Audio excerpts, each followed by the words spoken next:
Nā, he rangi whakahirahira tēnei e te iwi nā te mea kei te pō waiwai atu mātou ki tētahi o ngā kanohi tau tohito o te karere.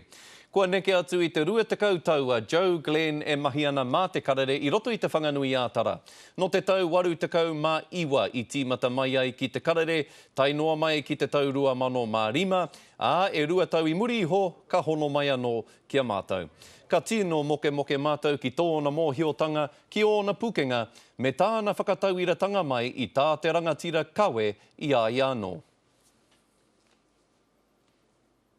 Kua wai a rātou mahi, ka tika te whakatauki mō tēnei rōpū. Ta Māori a Winston Peters i te rānei, a te mea ka horenua kia pahuri te toru marama. Kua te toru kaumā whitu hinga ki te pakanga o Viet. E toru te kaumā oro ngā tamariki pakeke o ngā kura tuarua o te motu.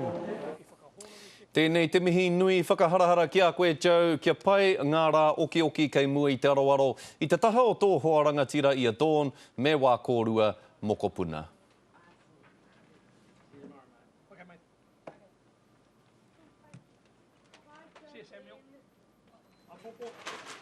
See you, Joe.